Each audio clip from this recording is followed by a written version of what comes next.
भैया अब धनुष को तो मारो गोली, अब तो ब्रह्मांड ही उठने की बात होने लगी। दूसरा कहता है कि भैया अब हमारा क्या होगा। तीसरा बोला अरे मूर्ख, जो सबका होगा सो वही तेरा हो। चौथा बोला मैंने तो पहले ही कहा था कि घर चलो। पांचवा बोला अरे मूर्ख, क्या तेरा घर ब्रह्मांड से अलग है? अरे जब ब्रह्मांड उठेगा तो तेरा घर भी तो उठेगा। इतने में लक्ष्मण जी कहते हैं कि काचे घटे जिम्मेदारों फोरी। अरे इतना ही नहीं, मैं कच्चे घड़े के समान इस पृथ्वी को फोड़ सकता हूँ।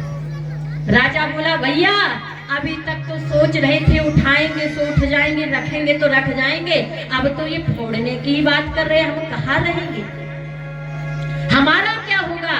लक्ष्मण जी कहते हैं चिंता मत करो कि लावण्य में से ब्रह्मांड निकाया।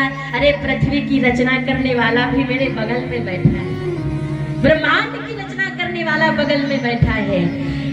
अच्छा एक बात आप विचार करिए कि लक्ष्मण जी ने ये क्यों कहा कि कांचे घटजे मिटारो फोड़ी। लक्ष्मण जी ये भी तो कह सकते थे कि पाके घटजे मिटारो फोड़ी, पक्के घड़े के समान फोड़ सकता, लेकिन लक्ष्मण जी ने कहा नहीं कांचे घटजे मिटारो फोड़ी, क्योंकि अगर कच्चा घड़ा होता है अगर फूट भी गया तो उसको दोबारा उसकी मिट्टी को फुला के उसको दूसरा आकार दे सकते हैं, पर अगर पका घड़ा फूट गया तो उसको नहीं जोड़ सकते कभी।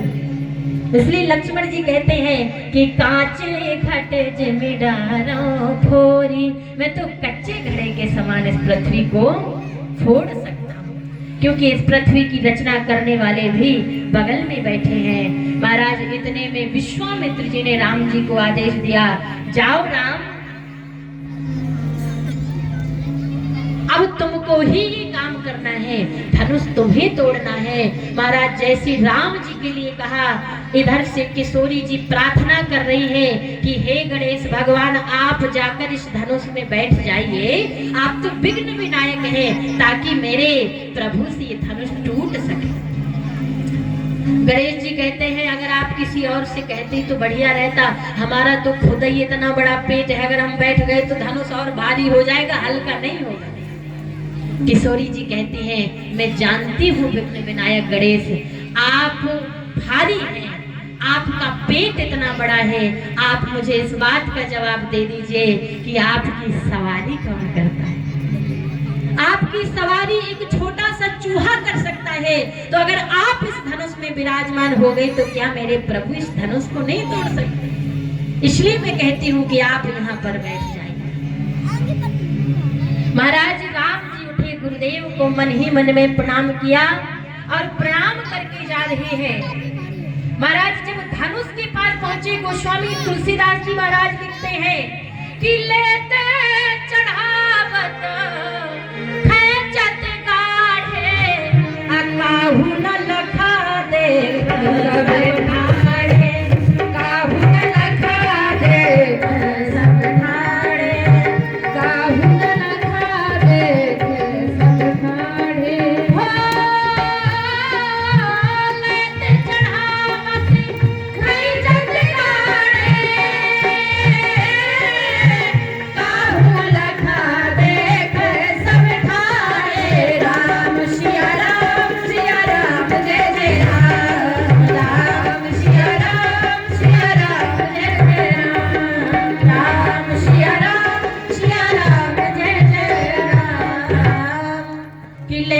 चढ़ावत खेचत गाड़ी, काहू न लखा देख सब ठाड़े।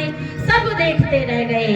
आज मेरे राम जी ने धनुष का खंडन कर दिया और धनुष टूट कर मेरे राघवेंद्र के चरणों पर गिर गया। महाराज किसी ने धनुष से प्रश्न किया क्यों धनुष, तुम्हें तो बड़ा दुख हुआ होगा, अभी तक तुम जुड़े हुए थे और आज तुम तोड़ दिए गए थे।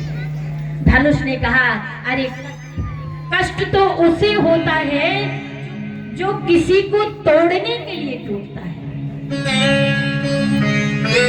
कि कष्ट तो उसे होता है जो किसी को तोड़ने के लिए टूटता है।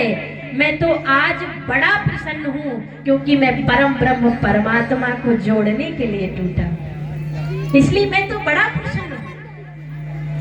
महाराज धनुष से कहा गया कि तुम टूट करके राम जी के चरणों में काहे गिरे हो? धनुष बोला क्योंकि मैं जानता हूँ कि राम जी के चरणों में जादू है और उनके चरणों की रज के लिए अहिल्या इतने वर्षों तक पाषाणी बनी पड़ी थी।